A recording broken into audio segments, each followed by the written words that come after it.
Okay, ladies and gentlemen, let's talk about the four centers of a triangle. Now you say, well, where's the middle of a circle? The middle of a circle is very easy because it's evenly balanced all the way around its center. We could even find the middle of a square because that square is going to be where the two diagonals meet. There it is. There's only one center.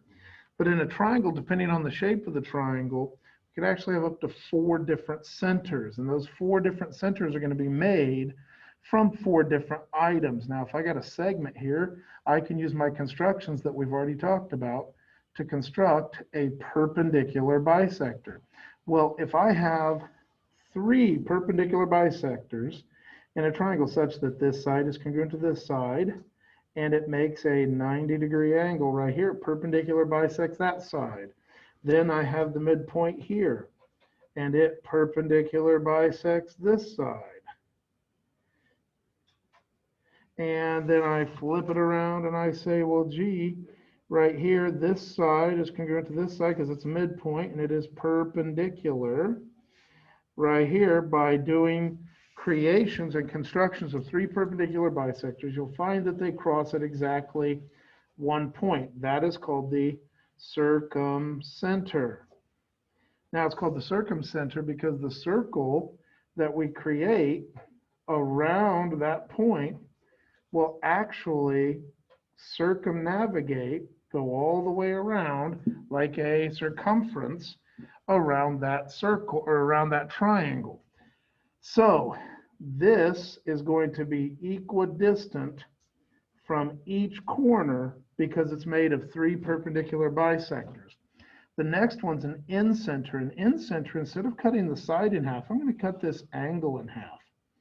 So if I bisect this angle such that this is congruent to this, I bisect this angle such that this is congruent to this, and I go over here and I bisect this angle such that that is congruent to that. Again, likewise, I create another center, and this is called the incenter, and it's not because it's in the center, it's because it is inscribing a circle. So I could put a circle that's going to exactly touch each of these three sides. So one circle could be drawn right in here if I were a little better artist, or if I were taking the time to actually use the compass and the straight edge to correct it, it would actually be exactly the same distance from all three sides. That is an incenter made of three angle bisectors.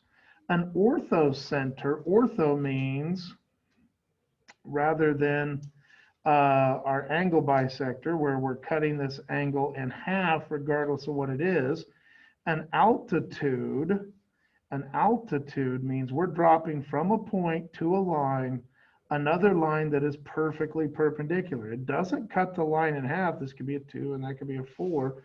What matters is that this is 90 degrees. So if I drop an altitude, I'm not trying to get to the middle. I'm not trying to cut the angle in half. I'm trying to go straight down and make a 90. Likewise, straight down and make a 90. And likewise, straight down and make a 90. So if I use three altitudes, I get an orthocenter.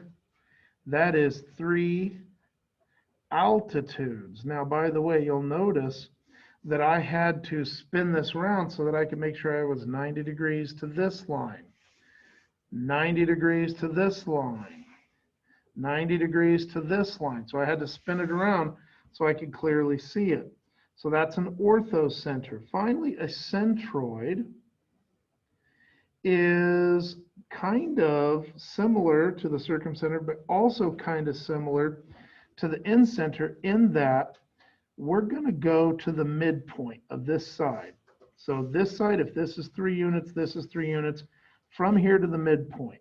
I don't care if this is 90. I don't care if it bisects. All I care is that I go to the midpoint. If this is 10 units long, then I need to find the midpoint at 5 and 5, and I need to go straight down to that. Likewise here, I want to find the midpoint here, If this is 6 and 6, fine. And so it goes to the midpoint. This is called a centroid. And it's made of 3 medians. Medians meaning, of course, middle. The interesting thing about the centroid is it actually breaks this 3-dimensional figure into its center of gravity. So if I put my pin right here, this triangle should balance perfectly right on that point. And it always breaks it into 1/3 and 2/3. So if this is 12 units from here to here, that I can guarantee if that whole thing is 12, 2/3 of it, 8, is on this side, and 1/3 of it, 4, is on this side. So those are the 4 centers. I'm not going to have you do full construction since we're not going to have the time in class, but I need you to know what are the 4 centers, what are they made of, and what's special about each. This makes a circle that goes around the outside. This makes a circle that goes around the inside. And this is the center of gravity.